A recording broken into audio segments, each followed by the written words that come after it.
Bem-vinda, bem-vindo ao BTC Journal, seu programa de notícias de negócios comentadas e analisadas pela equipe da BTC. Meu nome é Gustavo Habib, eu sou instrutor de comunicação e negociação e no episódio de hoje, dia 4 de agosto de 2023, falaremos sobre cartão de crédito da Amazon. A gente vai falar sobre o modelo de negócios da Reserve, também de locação de espaços, e sobre a nova política de dividendos da Petrobras. Falando sobre finanças, a gente vai fazer uma discussão aqui sobre valuation de startups envolvendo a Loft e também os resultados da Uber. Por fim, falar um pouquinho de carreira, a gente vai comentar sobre o cargo de CSO, Chief Strategy Officer. E para me acompanhar nessa discussão, estou com meus colegas de bancada, Yuri Salomone, instrutor de estratégia e negociação da BTC. Yuri, bem-vindo novamente. Olá, Habib, olá, ouvintes, sejam todos bem-vindos. Bom dia, boa tarde, boa noite, seja lá o momento que você está escutando esse podcast ou nos assistindo, né? Seja no Spotify ou no YouTube. É um prazer estar aqui com vocês mais essa semana. E, Habib, esse negócio de falar de comportamento no mercado corporativo e de novos cargos me interessou. E hoje a gente tem uma notícia bem bacana aí para dividir do que está surgindo. Exatamente. A gente vai discutir um pouquinho sobre ela e outros temas, e para nos acompanhar até pelas partes de finanças, estamos com o nosso instrutor de finanças corporativas e modelagem, Guilherme Goraeb. Gui, bem-vindo também. Fala, Habib, Yuri, espectadores, ouvintes. Prazer estar aqui com vocês. Bora lá, hoje, sexta-feira, dia 4, vamos comentar as notícias. Muito bom. E olha só, hein, pessoal, estamos em agosto, e em agosto tem o Dia dos Pais. Yuri vai comemorar o Dia dos Pais, eu vou comemorar meu primeiro Dia dos Pais. Gui, se abrir para pai de pet, a gente conversa daqui a pouco, mas é o seguinte, no Dia dos Pais é muito legal se você puder presentear seus pais ou pessoas que executam esse papel com um bom presentinho, e a recomendação nossa fica com o nosso parceiro, a Insider Store. Eles desenvolvem tecnologia têxtil, tem várias peças de vestimentas interessantes para você poder presentear aquela pessoa que cuidou de você nos momentos difíceis. Então valorize e dê um bom presente, e as peças da Insider são um presente perfeito para esse momento. A tecnologia está presente em todos os lugares, inclusive nas peças. O tecido, ele dispensa a necessidade de passar, né? A roupa passa no corpo, ou inclusive ela desamassa no corpo, regula a temperatura corporal, anti-odor, tem várias características muito legais nas peças da Insider. E eles têm os kits presenteáveis, que eles vêm com combinações ótimas que seu pai certamente vai gostar bastante. E você, claro, pode aproveitar o desconto que todo ouvinte ou espectador da BTC tem acesso, que é o cupom BTC12. Basta entrar no link na descrição aqui embaixo, utilizar o cupom no seu carrinho e você tem 12% de desconto em toda a compra. Estamos também começando os cursos do segundo semestre de 2023. Alguns cursos já com inscrições abertas, como, por exemplo, o Strategy and Finance, que está aí para começar. Semana que vem a gente começa. Se você quiser participar, se inscreva imediatamente. E o GBP, já com inscrições encerradas, tem talvez alguma vaguinha remanescente, você pode tentar, entra no link aqui no site, mas o curso já começou, tá? Então você pode aproveitar ainda algumas vagas remanescentes, dá uma olhada lá, porque algumas turmas já fecharam, então acompanhe. E o nosso curso de Excel e modelagem, Excel Plus Business Program, está também com inscrições abertas. Guiz, queria comentar alguma coisa? Eu estava comentando sobre a Insider, né? Eu tô aqui com a minha camiseta e você falou de passar a Insider. Eu tava me lembrando que, cara, eu não tenho ferro de passar mais. Eu troquei o guarda-roupa pelas coisas da Insider e a gente não tem ferro mais aqui em casa. Então, realmente, para quem gosta de usar o ferro, pode, não sei, né? Vai precisar arrumar outra camisa aí para passar, porque essa aqui não precisa. Pois é, eu também não lembro mais como usar ferro. Mentira, tem algumas peças que não são na Insider, ainda remanescem aqui no meu guarda-roupa e eu eventualmente tenho que passar, mas eu vou te falar que é uma atividade árdua e eu gostaria de evitar a todo custo. Bem lembrado, hein, Gui? Boa.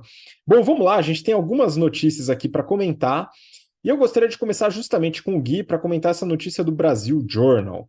A Amazon lança cartão no Brasil com termos agressivos. Vai durar? E aí, Gui, o que você pode falar sobre essa iniciativa da Amazon aqui no Brasil? Boa, vamos lá.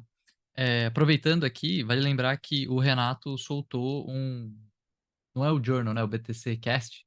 Ele falou sobre a Amazon recentemente, então eu vou tentar passar por onde ele não passou, né? Comentar algumas coisas a mais.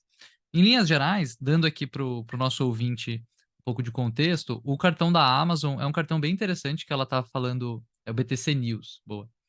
O cartão da Amazon aqui, ela tá lançando em parceria com o Bradesco, ele vai ter bandeira Mastercard, e ele vai oferecer um cashback para o cliente, que é de 1% para compras em gerais e ele vai até 5% para clientes do Amazon Prime comprando na Amazon. No meu conhecimento, esse é o maior cashback de cartão de crédito que a gente tem no mercado. Eu, por exemplo, tenho o cartão da XP, é um cartão que dá um cashback de 1% em todas as compras. E é isso, é 1%. Eles estão fazendo uma outra coisa agora na linha do Melios, né? De você ter um cashback um pouquinho maior, mas é em condições promocionais. É até uma das dúvidas que o mercado está especulando aqui, é se essas condições elas são promocionais e estão relacionadas à entrada do produto no mercado, ou se são condições que a Amazon pretende manter mais no longo prazo. Acho que ninguém sabe essa resposta, né? Talvez nem a Amazon não saiba, eles têm uma intenção, mas isso é uma coisa que vai mudando também, né? As empresas lançam os cartões e com o tempo vão mudando o pacote de benefícios ali.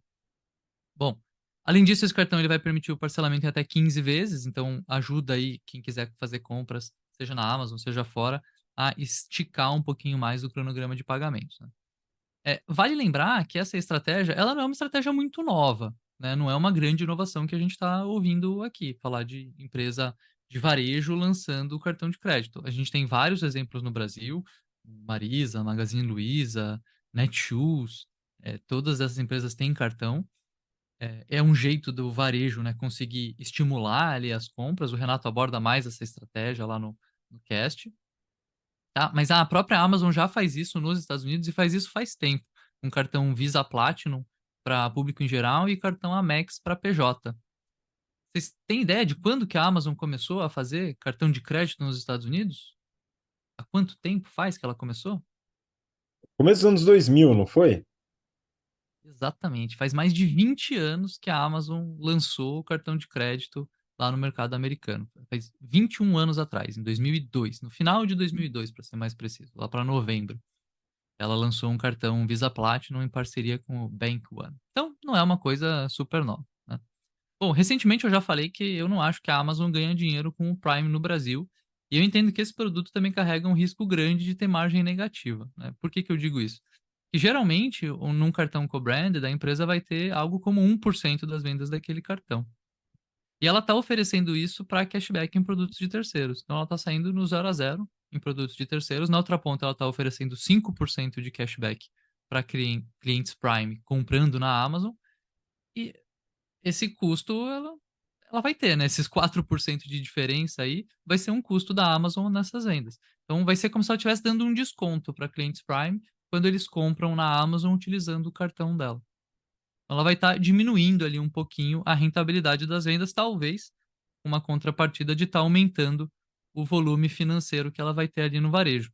Porque olhando só para o cartão de crédito especificamente, né, como que ele ganha dinheiro? O cartão de crédito ganha dinheiro com taxa, né, anuidade, nesse caso o cartão da Amazon não vai cobrar, e ele ganha dinheiro quando o cliente deixa de pagar a fatura, né, e aí ele vai ter que pagar juros no crédito rotativo dele ali.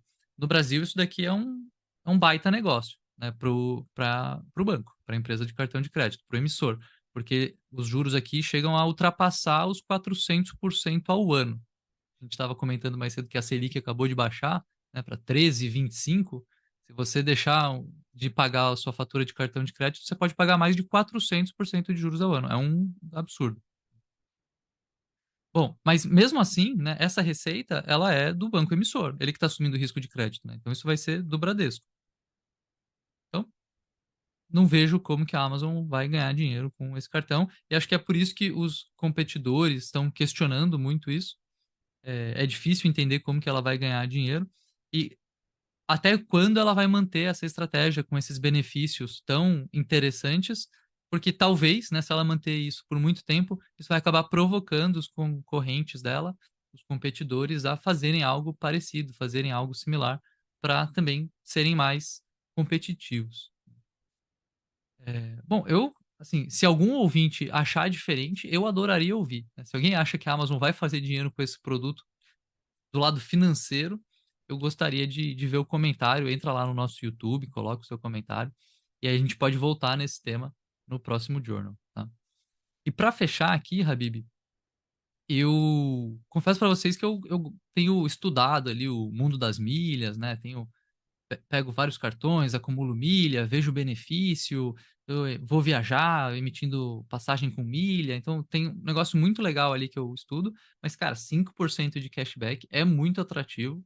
Isso daqui para somar nas promoções que rolam de Black Friday, promoções como o Prime Day, que rolou agora há pouco, me parecem bem interessante. Eu pretendo pegar esse cartão. E vocês pretendem ter o cartão do Amazon?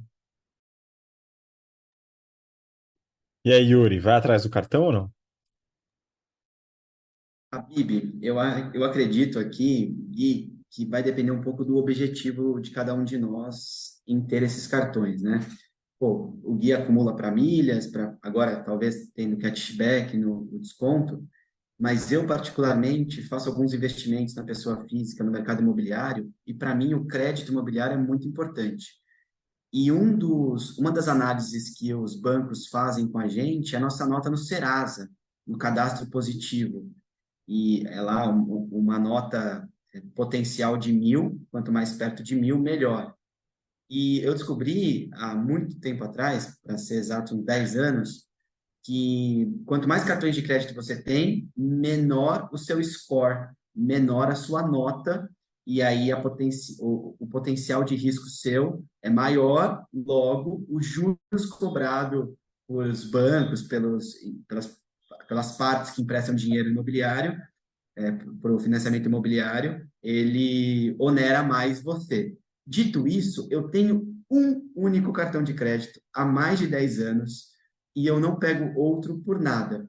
Há uns 3, 4 anos, estava comentando anteriormente aqui, estava gravando, antes da gente gravar, que eu peguei um cartão de uma seguradora de carros que disse que tinha 5% de desconto no valor da franquia, no valor do seguro anual. Nossa, mas é claro, pego um cartão e eu pago em 12 vezes no cartão aqui, diluo esse valor. E ainda tenho desconto. O meu score caiu de quase 1.000 para 800. E foi bem numa época que eu ia fazer uma alavancagem financeira para comprar um imóvel. Eu quase me lasquei. Eu tive que cancelar o cartão. Demora um mês para reconhecer que você não é potencial risco. E aí eu saí dessa. Mas acho que vale mais um parêntese aqui, que é o seguinte: se você tem muitos cartões no cadastro positivo, você paga todos em dia, você vai diminuir o seu score imediatamente. Ao passo que o tempo passa, você vai voltando a recuperar esses 1.000 potenciais pontos do Serasa. Então, de novo, vai depender do seu tempo, da sua necessidade atual. A minha não atende. Eu vou continuar com o meu único cartão de crédito aqui, Gui. Muito bom. Eu uso muito cartão de crédito para fazer qualquer tipo de compra. Gosto de consolidar todas as minhas contas na fatura do cartão de crédito, todas as minhas compras, no caso. Mas eu admito que eu tenho muita preguiça de ficar vendo benefício de cartão e comparando o cartão em milha, etc. Eu tendo a valorizar um pouco mais o meu tempo. Pode não ser a melhor estratégia financeira, mas eu acho que a preguiça aqui fala mais alto de ficar vendo estratégia de cartão. Então eu fico em um ou dois cartões clássicos e com benefícios bastante medianos e o problema está resolvido. Mas enfim, pode agradar aí muita gente como o Gui, que certamente vai atrás desse cartão para ver quais os benefícios que ele dá. Vamos seguir para a próxima notícia. Fala aí, Gui, você quer complementar? Boa, só para fechar, então, né? Realmente, assim, acho que o fato de ser um cartão de cashback, ele torna bastante interessante para quem não quer pensar muito nisso, porque é fácil, né? Não preciso ficar fazendo conta de milha e vendo quanto que eu vou converter, quanto que tá valendo e tal. E acho que vale até pegar aqui um ponto que o Yuri falou, né? Quando a gente toma crédito, a nota lá do Serasa diminui, né? Quando eu pego um monte de cartão de crédito, a minha nota diminui. Isso tem tudo a ver com um tema que a gente vê em finanças corporativas, né? Quando a gente fala que a empresa, quando ela toma crédito, quando ela tem mais dívida na estrutura de capital, ela fica mais alavancada e a gente vê esse risco maior através do beta alavancado, que é um tema que a gente passa no GBP. Então, fechar com essa Excelente. lembrança do GBP. Boa, é isso aí, pessoal. Quiserem entender mais sobre beta alavancado, ou se você não faz a menor ideia do que isso significa, vai lá e se inscreve nas vagas remanescentes que a gente ainda tem espaço, hein? Se não, só no semestre que vem, que é 2024, hein? Você vai esperar até 2024 para aprender beta alavancado? Eu não esperaria, ok? Vamos lá, seguir para a próxima notícia aqui do Brasil Journal. Reservê cria o Airbnb das reuniões com espaços inusitados. Yuri, queria que você comentasse um pouco sobre esse modelo de compartilhamento de espaços diferentes. Vamos lá, ouvintes. Bom, o modelo de negócio básico, Habib, Goraeb e ouvintes, é aproveitar espaços ociosos que podem gerar receitas aos proprietários que estão ali com seu ativo sendo inutilizado ou pouco utilizado. A notícia diz que a Reserve ela pede cerca de 17 a 19% do que consegue na locação com os locadores e repassa o restante ao locatário. Então, ela aluga um espaço ocioso, negocia com uma empresa, do que ela recebe da empresa, ela fica com 17, 19% e passa os 81, 83% para o dono do imóvel. Até aí, bacana. Entendi a primeira parte do negócio. Bom, o modelo é ser um marketplace de espaços para trabalhos e reuniões. Aí eu comecei a contestar. Trabalhos e reuniões. Quem vai trabalhar no espaço um dia, 2 dias? Qual é a recorrência de uso desse espaço ocioso? Primeira dúvida que eu fiquei. Flávio Moreira, o sócio fundador, diz, abre aspas, você pode encontrar lugares que nunca pensou em que poderia achar e que nunca achou que poderia alugar. Bom, eu já pensei aqui no museu. E aí ele cita Casa de Artes aqui. Pô, eu vou trabalhar dentro de um museu. Se eu fizer uma reunião num museu, as pessoas que vão estar olhando lá as artes, as exposições, não vão ficar felizes de eu estar fazendo uma reunião com o meu fone. Mas, sei lá, de repente eu posso estar falando mais baixo, eu tenho espaço reservado? Pode ser. Bom, vamos conhecer um pouco do histórico da empresa. Ela foi criada em 2019, atualmente localizada em BH, Belo Horizonte, Minas Gerais. São cerca de 600 lugares ofertados, desde escolas de boxe até galeria de artes, passando por espaços dentro de hotéis ociosos. Isso aqui me interessou, né? Para quem sabe com que eu trabalho, que é a hotelaria hoje.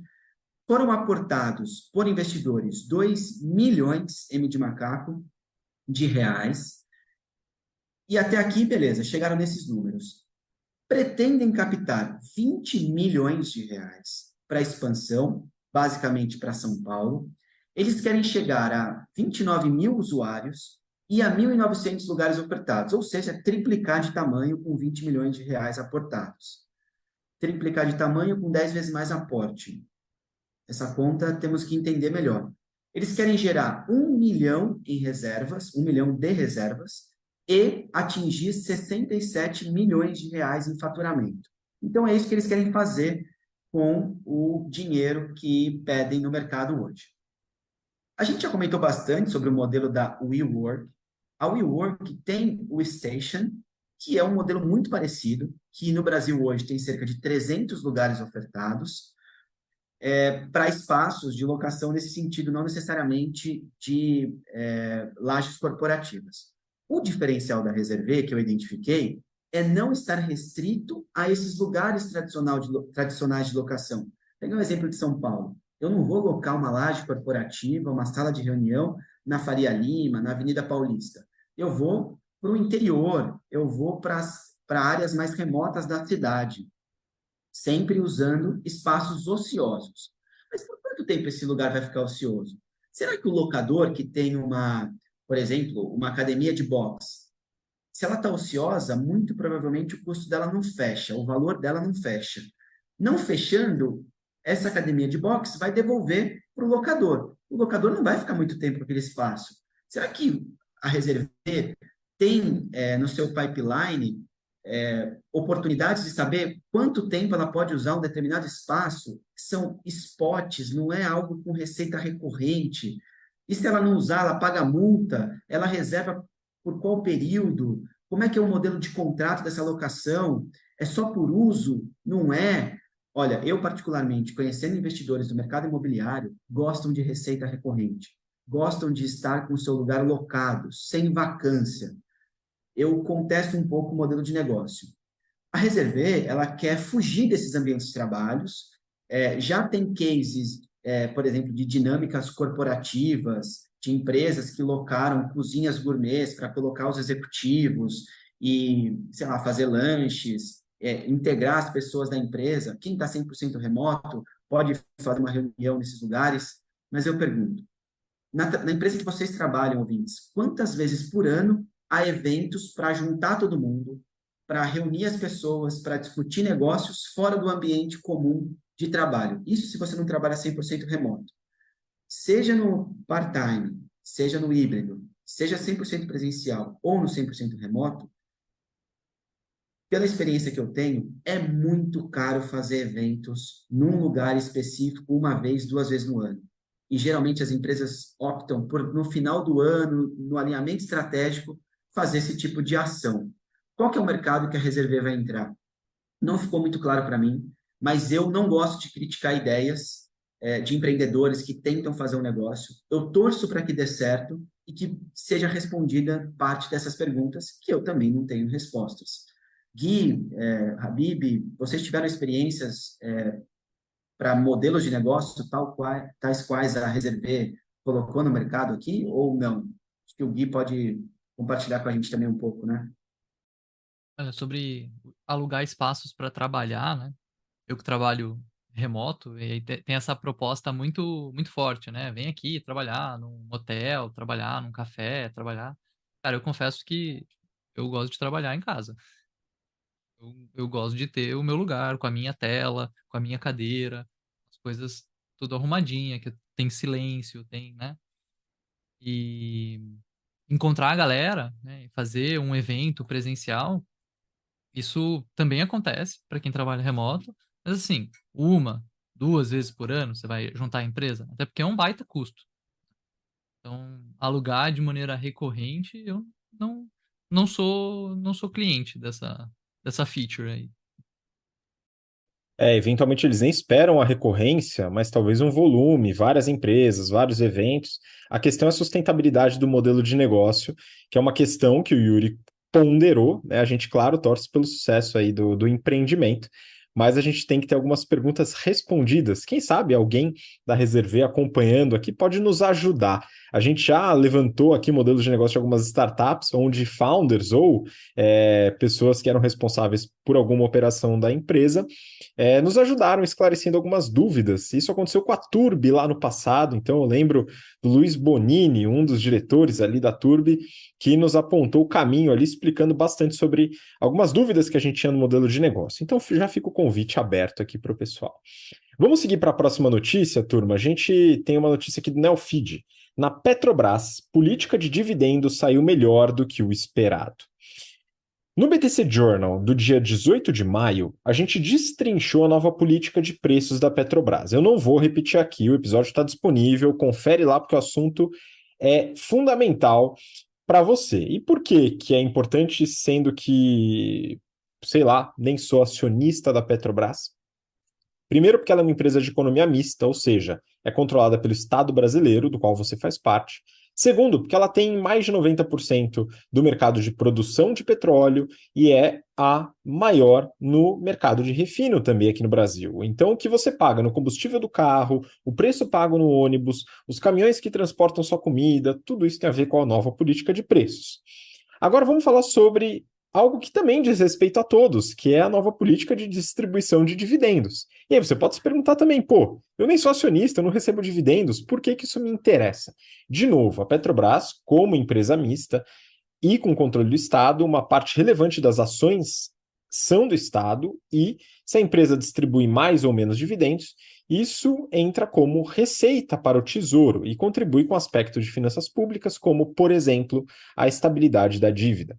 Além disso, os dividendos eles são o resultado da companhia sendo distribuídos, ou seja, quanto mais dividendos, menos poder ela tem para realizar reinvestimentos.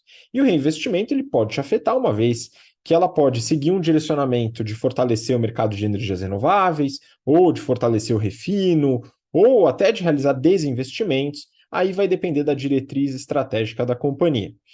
Segundo a reportagem, uma das principais alterações foi a redução de 60% para 45% em relação ao fluxo de caixa livre da companhia no trimestre. Isso é o que vai ser distribuído aos acionistas.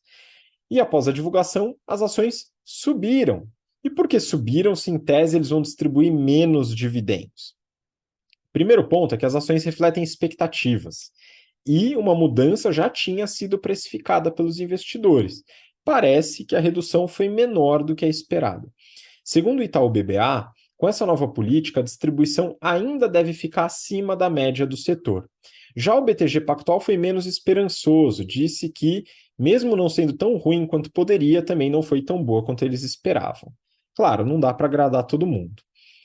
Outro ponto interessante aqui é a margem que essa nova política traz para a recompra de ações, algo inédito até então na petroleira. Na recompra, a empresa retira papéis de circulação, sendo mantidas na tesouraria ou até canceladas. Há uma série de motivos para as empresas recomprarem ações. Uma delas é a própria distribuição aos acionistas, porque a retirada aumenta a participação dos acionistas remanescentes. Outra é a valorização dos papéis em circulação, uma vez que com menos oferta de ações os preços tendem a subir.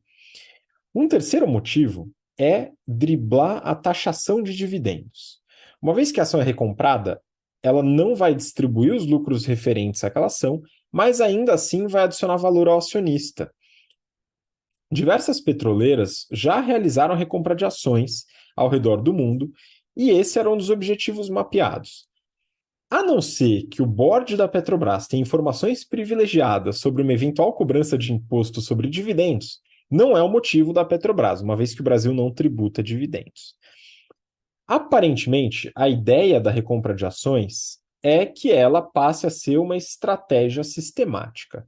É uma alternativa ao CFO como estratégia financeira, e a expectativa do mercado quanto a isso ainda não está clara. A gente vai acompanhar.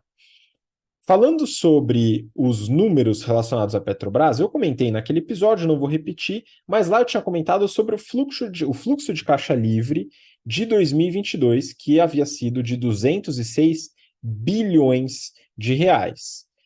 Isso teve como distribuição 60% desse valor, aí perto de 120 bi. Agora vai passar a ser 45% do free cash flow. Porém, o free cash flow ele envolve a geração de caixa operacional, que tem a ver com a operação da empresa, e se deduz disso os investimentos. Se a Petrobras, por diretriz estratégica, passar a reinvestir mais, comprar refinarias, desenvolver novas refinarias, adquirir operações de energia renovável, o free cash flow também deve ser reduzido, assim como a porcentagem que será distribuída. Então, a diretriz estratégica vai afetar diretamente a distribuição de dividendos. Os resultados saem hoje da Petrobras, então não dá para analisar os resultados do segundo tri, mas a gente fala em um momento devido mais para frente. O Gui, só para complementar em relação à recompra de ações, a estratégia eventualmente de driblar uma tributação de dividendos, que é muito recorrente lá fora, tem que ter algumas coisas em mente aqui relacionada a valores e alíquotas, né? Exato. Aqui a gente não tem tributação de dividendo, né? Dividendo é uma ótima maneira da empresa distribuir a sua geração de caixa para o acionista, assim como o juro sobre capital próprio. Lá fora tem tributação sobre dividendos. E aí a empresa pode escolher entre dois caminhos para distribuir o resultado para o acionista, né? Um fazendo recompra de ações, e aí o acionista vai ser tributado em ganho de capital, ou pagando o dividendo, e ele vai ser a alíquota que tem o dividendo. Então, dependendo da alíquota que for uma tributação sobre dividendos, pode fazer mais sentido migrar essa maneira de pagar o acionista para o ganho de capital, e aí a gente pode ver mais empresas fazendo recompra de ação, ao invés de pagar dividendos como uma maneira de recompensar o seu acionista. Exatamente. Esse tipo de estratégia também é abordada nas aulas de finanças do GBP e também do Strategy and Finance. Se quiser saber mais, está aí a informação para as inscrições, tudo na descrição do episódio. Vamos seguir para a próxima notícia. Agora a gente vai falar um pouquinho de finanças também. Nelfeed, uma incógnita paira sobre o valuation da Loft. E aí eu queria que o Gui comentasse um pouco sobre o que diz respeito a essa notícia. Bom, vamos lá. Então, saiu uma notícia da Loft aí e ela passa por vários temas interessantes. É uma notícia que ela foi construída em cima de informações que foram negadas pela empresa, mas que foram a público pela plataforma Launchbay. Launchbay, que é um site que funciona de uma maneira parecida com uma bolsa de valores, ou seja, ela permite a compra e venda de participação em empresas, só que nesse caso aqui, empresas de capital fechado. Então, digamos que você, Habib, queira vender sua participação na BTC e viver de vender água de coco em Jericoacoara, né? Você pode colocar essa sua participação à venda lá na Launchbay. Com isso, juntando o preço pelo qual você está vendendo a sua participação e o tamanho dela, o interessado consegue fazer uma conta e entender quanto que a empresa está sendo avaliada. Então, por exemplo, se você está vendendo 1% da empresa por US$ 1 milhão. Se 1% vale 1 milhão, 100% da empresa vale US$ 100 milhões. Esse é o valuation da empresa. Para a empresa de capital fechado, a gente não tem negociações frequentes, né? O tempo todo ali, o preço na tela, compra e venda rolando. Por consequência, a gente não tem uma referência de valor tão atualizada.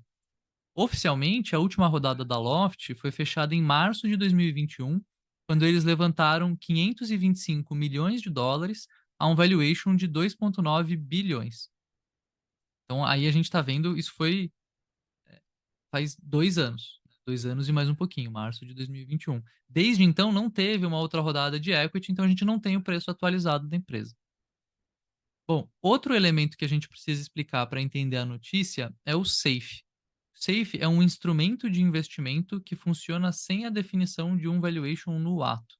O investidor coloca dinheiro na empresa com um contrato de dívida conversível, ou seja, ele vai ser credor da empresa, ele vai colocar o dinheiro, ele vai ser contabilizado como dívida, mas é uma dívida com um contrato que depois pode ser convertida em participação, pode ser convertida em equity. O SAFE não é o único tipo de instrumento que usa dívida conversível, tá? Dívida conversível é muito utilizado aqui no Brasil, em tudo quanto é investimento em startup, porque assim o investidor está mais protegido juridicamente. Afinal de contas, ele é um credor naquele momento.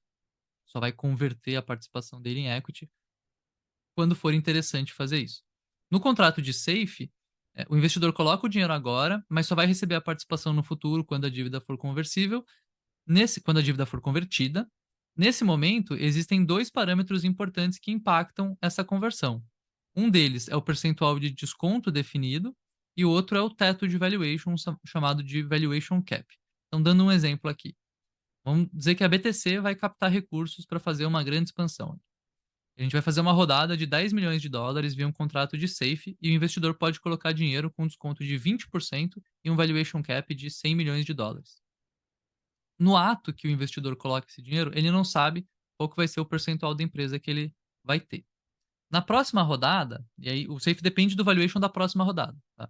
Quando tiver a próxima rodada, se ela for feita a um valuation de 50 milhões, o investidor que entrou antes, ele vai entrar nesse valuation de 50 e com o desconto que estava acordado no contrato de SAFE dele. Ou seja, um desconto de 20% em 50 milhões, vai ser um valuation de 40, ele aportou 10, a empresa vale 40, então ele é dono de 10 em 40, ele é dono de 25% da empresa que está valendo agora 50 milhões. Já se a BTC for avaliada em 200 milhões nessa próxima rodada, o teto de valuation dele, o valuation cap, é 100. Então, se ele colocou 10 e a empresa ele vai estar entrando num valuation de 100, colocou 10 em 100, ele é dono de 10% do negócio, desse negócio que agora está sendo avaliado em 200 milhões. Esse instrumento ele foi muito popularizado pela Y Combinator, é uma forma interessante de uma startup, ele é interessante para startups que são bem jovens. Com ele, a discussão mais aprofundada sobre valuation pode ser postergada para a próxima rodada. Então, quem conhece um pouco a realidade de uma empresa recém-fundada sabe que é extremamente difícil fazer projeções e é extremamente difícil chegar em um racional financeiro sobre o valor da empresa. Com o SAFE, essa discussão fica para a próxima rodada. O efeito colateral disso é que eu não tenho uma referência sólida de valuation da empresa agora, porque eu não tenho, nesse momento, um contrato de equity, eu tenho um contrato de dívida conversível. Mas como a gente tem ali o próprio valuation cap, e como a gente tem a regra de desconto, dá para a gente estimar um valuation. Pela notícia, parece que a Loft está usando essa característica do SAFE, de não cravar um valuation agora, para levantar a capital, sem ter que reconhecer que está fazendo um down round. Lembrando, down round é quando a gente faz uma rodada de investimento, onde o valor da empresa, onde a empresa está sendo avaliada por menos do que ela já foi avaliada no passado. Nas condições noticiadas, o capital novo, ou seja, o aporte que estaria entrando agora de sócios, de empresas, de investidores que já são sócios, ele está entrando considerando um valuation da Loft de 520 milhões de dólares. Comparando 520 milhões de dólares com um valuation anterior de 2,9 bi, isso representa uma queda de mais de 80% no valuation. Não só isso, representa menos do que o total de recursos que a Loft já captou. Foram 788 milhões de dólares desde a sua fundação em 2018. Ou seja, a empresa está sendo avaliada por menos dinheiro do que os investidores já colocaram nela. Não é um bom indicador, né? Bom, para fechar aqui, a gente acabou de ver que a Selic está caindo, né? Com a Selic caindo, os investidores tendem a tomar mais risco. Em especial, a gente tem investidores pequenos, investidores grandes tomando mais risco e investindo mais em startup. Cabe lembrar aqui que uma startup de capital fechado é exigida muito menos em termos de transparência quando a gente fala de divulgação de dados. Então, para quem quiser se aventurar em investir em empresas de capital fechado, se semana passada a gente estava falando mal da Amazon porque ela não dava um super detalhamento, e ela, como empresa de capital aberto, tem que seguir diversas regras, abram o olho quando forem eventualmente investir em empresas de capital fechado, né? Elas podem ser 1000 vezes menos transparentes. Proceder com cautela. Tem que encontrar agora boas maneiras de rentabilizar o nosso dinheiro com a Selic em queda. Vamos ver. Acho que o Yuri deve ter umas opções legais aí pra gente de investimento imobiliário, pelo que eu entendi.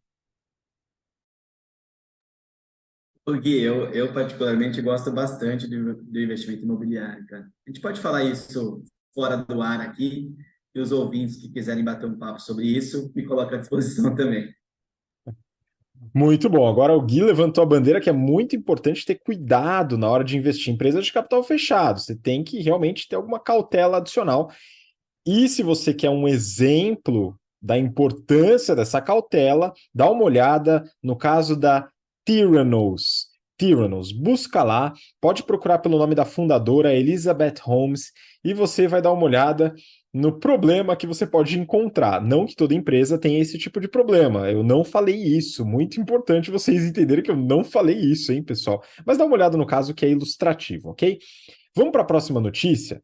Próxima notícia eu peguei aqui da Neofeed e o título é Uber registra primeiro lucro operacional da sua história. Pessoal, 14 anos. 14 anos foi o prazo para que a Uber desse seu primeiro lucro trimestral. Merece um bolinho. Esse é o destaque da notícia do Neofeed. No segundo TRI de 23, a empresa reportou um lucro líquido de 394 milhões de dólares. Eu achei estranho que no título eles falam de lucro operacional, aí no primeiro parágrafo eles falam do lucro líquido. Não sei se está claro para eles, mas eu vou tentar esclarecer. Lucro operacional é o resultado da empresa depois de descontados todos os custos e despesas em cima da receita naquele período. O lucro líquido é o resultado depois de descontados os resultados financeiros e os impostos em cima do lucro operacional que foi calculado anteriormente. Ou seja, o lucro líquido é a última linha, o famoso bottom line, e o lucro operacional fica ali no meio. Mas ele é estratégico para analisar a operação da companhia. O lucro líquido ele acaba sendo um pouco borrado algumas vezes por um resultado financeiro que pode ser bastante distoante da necessidade da operação, como aconteceu com a Sadia antes de quebrar, um caso que a gente conta nas aulas de negociação no General Business Program, e os impostos podem eventualmente contribuir positivamente até para o resultado líquido quando há deduções.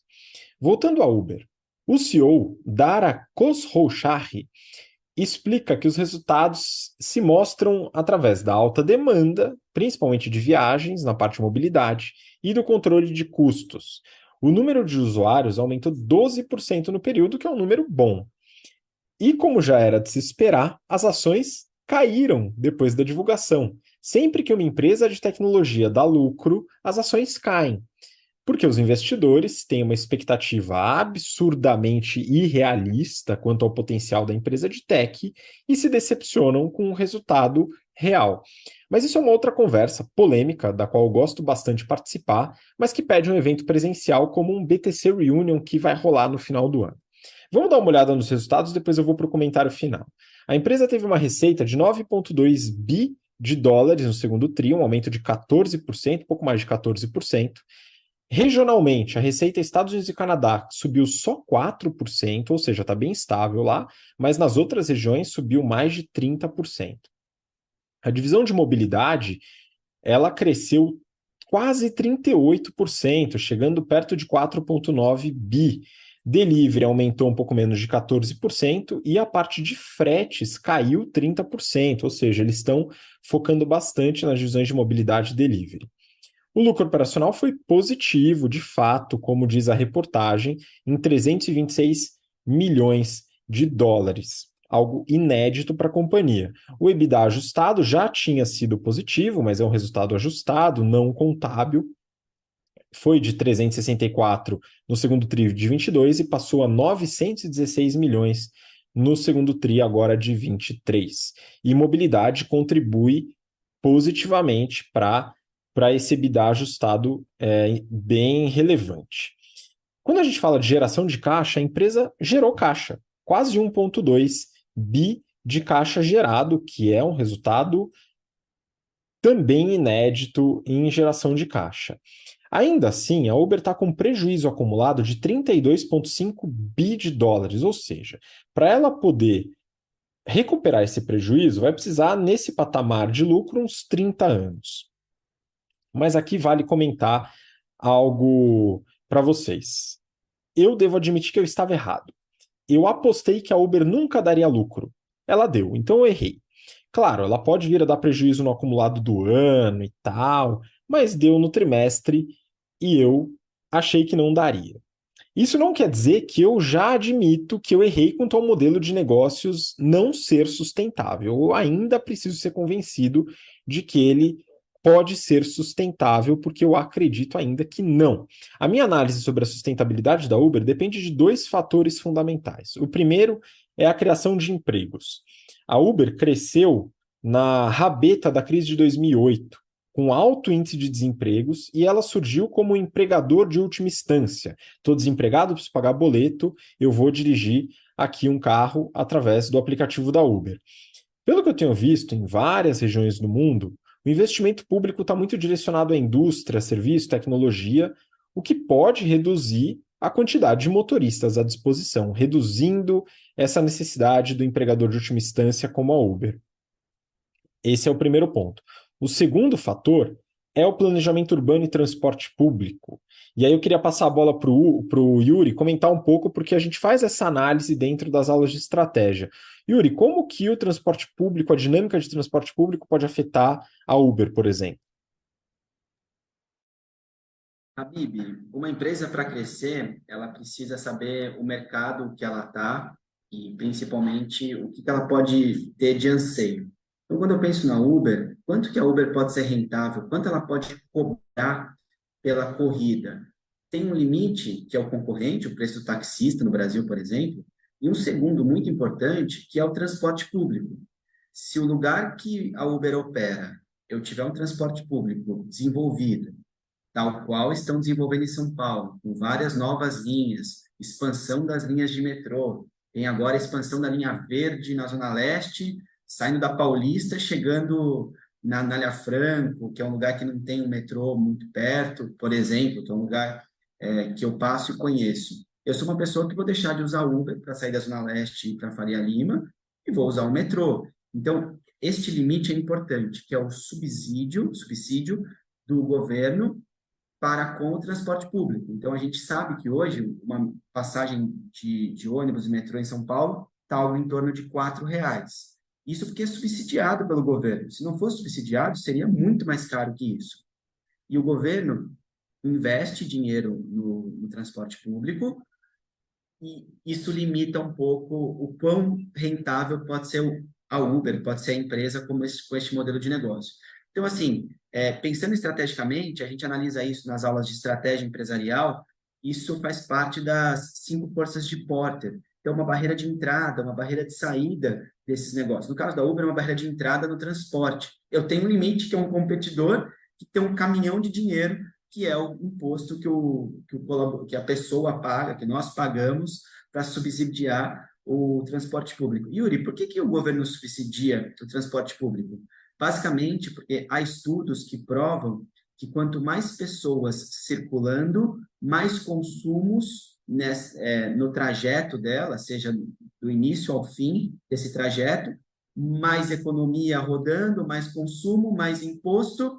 Então, há uma retroalimentação do próprio sistema. Por isso que há esse subsídio governamental, população economicamente ativa comprando. Então, essa concorrência do Uber, ela limita aí o potencial de crescimento dela, Habib. Excelente. Eu vejo isso como o segundo fator fundamental que traz dificuldades, caso haja esse investimento em transporte público, para o modelo de negócio da Uber como uma gigante, valendo 100 bi de dólares, que é o valuation, market cap que ela tem hoje, e eu não acredito que esse market cap se sustente dado esse resultado. Não à toa, as ações caíram após a divulgação. Legal, vamos para a última notícia do dia. Essa eu queria muito que o Yuri comentasse. Valor econômico. Chief Strategy Officer tem espaço para crescer no Brasil. Yuri, estamos falando de um cargo não usual de C-level. E eu queria que você comentasse um pouco sobre o espaço que você observa que a notícia fala para ampliação de pessoas nesses cargos. Beleza, vamos lá. Primeiro, um Chief Strategy Officer, ele trabalha de perto ali com o diretor executivo da empresa, o famoso CEO, Chief Executive Officer, para concretizar as metas de curto e longo prazo. Além disso, garante que todas as áreas da organização estejam alinhadas com essas metas definidas. E para tal, o CSO é um comunicador capaz de traçar estratégias baseadas nas vontades do C-Level, do CEO, que sejam compreendidas por todos. Eu traduzo isso daqui como o tradutor das estratégias para a equipe de operações, para a equipe do financeiro, que não necessariamente tem o conhecimento técnico para absorver aquela demanda do C-Level e executar o que tem que ser feito. O Chief Strategy Officer, o famoso diretor de estratégia, para traduzir aqui não literal para o português, ainda tem muito espaço para crescer, seja no Brasil, seja no mundo. O Valor Econômico, nessa notícia, comenta que, sobre uma pesquisa, né, da Deloitte, uma consultoria, que a parcela dessa liderança, com equipes dedicadas às áreas de estratégia, com gente pensando em estratégia única e exclusivamente, ainda é muito baixa. Basicamente, a função desse cargo é desempenhar um papel fundamental aí na orientação do crescimento e da lucratividade da organização. As áreas de foco são, em sua maioria, inovação, incubação de novos negócios, além do UX, ou experiência do cliente. Essa pesquisa, na minha opinião, ela é muito importante. Ela tem o objetivo de compreender a estrutura e as prioridades, os desafios dos gestores de estratégia frente às transformações no ambiente de negócio. Relatando um pouco do que um CSO faz, você deve estar se perguntando, nossa, mas isso é o papel do CEO, não é, Yuri? É muito próximo, por isso que seria o braço direito do CEO. Mas, comparando com um C-level de operações, ele está pensando ali no curto prazo, no médio prazo, a pessoa que, sei lá, em operações de varejo, está preocupado se o produto está na loja, se chegou o caminhão, se o centro de distribuição distribuiu o produto, entregou na casa do cliente, se tem o portfólio adequado na loja, se tem a curva B, se agora para o inverno tem blusa de frio, tem brusa de frio, brusinha branca lá do varejo, na gôndola, ou se vai chegar o nosso moletom, se para o verão já comprou a produção para roupa de verão, enfim, operação de varejo de moda aqui, ou no caso de móveis, se o sofá chegou corretamente na casa do cliente. Bom, pensa essa operação, essa loucura, essa máquina de moer carne na cabeça, ele consome o tempo de pensar dos C-levels de operações. Aí que se faz necessário o Strategy Officer, que ajuda a desenvolver o que o C-level definiu ali para as ações e validar que o COO está executando o que precisa ser feito. Faço o mesmo raciocínio para o CFO. Onde eu vou colocar dinheiro? Como que eu vou colocar dinheiro? Tem que haver uma parceria entre os C-levels, né? O CSO, o COO, o CFO, o CMO, todas as áreas da empresa. Há muito atrito, Habib e Gui. É o cargo que hoje eu executo no mercado de trabalho, basicamente. Eu tenho ação com o corpo diretivo da empresa, com os C-levels da empresa, com os sócios, com o conselho administrativo. Você transita em todas as áreas, precisa ser um exímio comunicador, você tem que receber a ordem, entender, traduzir e passar a ordem para pessoas que não necessariamente têm a formação necessária para entender aquela comunicação, garantir que está sendo executado e traçar as médias de médio e longo prazo da melhor maneira possível, sempre buscando, óbvio, como foi dito aqui, a lucratividade e a rentabilidade dos negócios. Então, é um pouco de verticalização do processo, gourmetização de um nome aí, que antigamente era chamado de diretor administrativo, mas muito útil para determinadas empresas. Eu vejo isso do Strategy Officer algo em torno de 3 ou 4 anos, crescendo bastante. Busquei isso para minha carreira, particularmente aqui fazendo um desabafo, e adoro.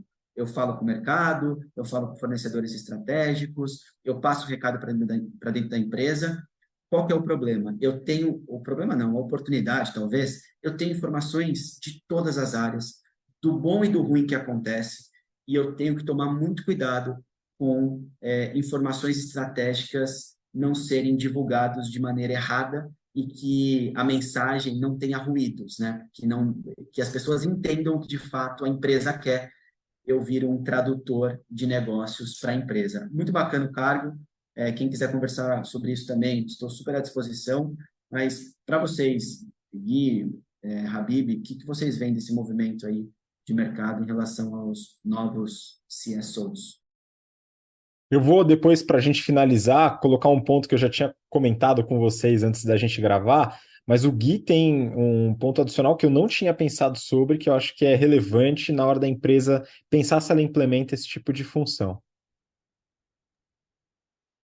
Não, o que eu tava pensando quando a gente tava comentando, né, sobre o CSO é que ele, para mim, parece uma discussão muito próxima com a discussão que existe sobre inovação, né, que é aquela ideia de será que a inovação deveria ser feita por todo mundo ou a gente deveria ter uma área de inovação? E eu tendo a pensar que é melhor que isso esteja separado, né, que você precisa ter conhecimento específico para executar bem a inovação. Na parte de estratégia per se, eu tô atuando numa realidade de empresas pequenas. E em empresas pequenas, para mim, faz parte do trabalho do CFO, do CMO, do CEO olhar a estratégia. E hoje acho que não cabe alguém que vá olhar especificamente estratégia. Mas acho que pode ser uma questão de escala da empresa, né? Para uma empresa maior, já faz sentido você ter alguém dedicado para isso. Como talvez outro caminho fosse você ter menos atividades de dia a dia no CFO, o CMO e os outros C-levels, para que eles possam juntos discutir estratégia. Pois é, eu quero pegar outra ótica, que é a questão da verticalização que o Yuri falou, num outro modelo.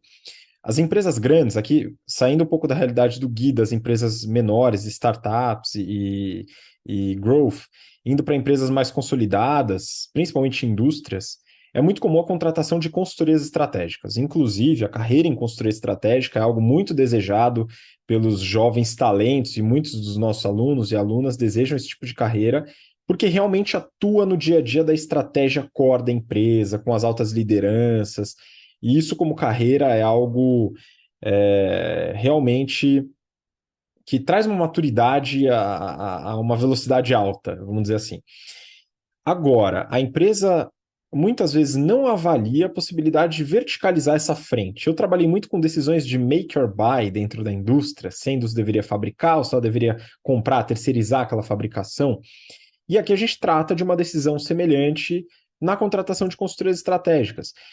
Então, pode ser que o desenvolvimento de uma área de estratégia com um CSO pode internalizar essa capability de desenvolvimento de estratégia, de mudança de modelo de negócio, de estratégia de portfólio, competição e assim por diante, dentro da própria empresa, eliminando a necessidade da contratação externa.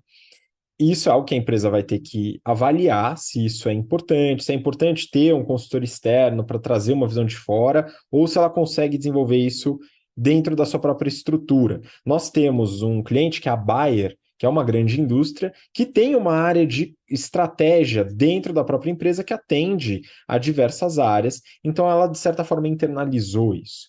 Eu acho que a figura do CSO pode ajudar numa eventual estratégia de verticalização de tomada de decisão estratégica. E isso, claro, em conjunto com o CEO, que seria a pessoa responsável por isso. Vou passar a bola para o Gui. Gui, então, complementa em relação a esse tema e já deixa o seu recado final para a turma. Estou te ouvindo falar aqui e percebi de uma falha muito grande que esse modelo de CSO carrega, que vai ser difícil terceirizar a culpa depois, né? Quando a gente contrata uma consultoria externa e dá errado, é porque eles fizeram um planejamento errado, não é porque você executou errado. Então, na hora de apontar o dedo, tem alguém de fora que já saiu, que não está no dia a dia, né? Mas, bom, com essa ressalva aí à parte, fica um abraço aí para os nossos ouvintes, para você, Yuri, Habib, um prazer estar aqui com vocês e até a próxima, pessoal. Até mais. Muito obrigado. Eu diria que dificulta a terceirização da culpa, mas sempre que você quer culpar alguém, você encontra alguém, viu? Então não se preocupa com isso, vai ser só um pouquinho mais difícil. Yuri, passa seu recado final para a turma também. Boa, Habib. Obrigado, Gui, por me colocar em risco aqui na linha de tiro. Estou tranquilo, porque ao passo que é um problema, né, uma oportunidade, é também uma oportunidade, porque a gente pode mostrar o nosso trabalho dentro da empresa e mostrar que internalizar e executar bem feito pode ter ótimos resultados. Então, uma faca de dois gumes aí, eu espero estar na parte de executar e entregar bem o que eu venho fazendo. Mas foi um prazer esse episódio com todos vocês. Obrigado, Gui, obrigado, Habib, e a todos os ouvintes e telespectadores que ficaram com a gente até aqui. E até a semana que vem. Tchau, tchau. Muito obrigado, Yuri. Gui, obrigado você que nos acompanhou até agora, pelo interesse e pela paciência. Como o Yuri comentou, semana que vem temos um encontro marcado para o próximo episódio do BTC Journal. Um grande abraço, até lá. Tchau, tchau.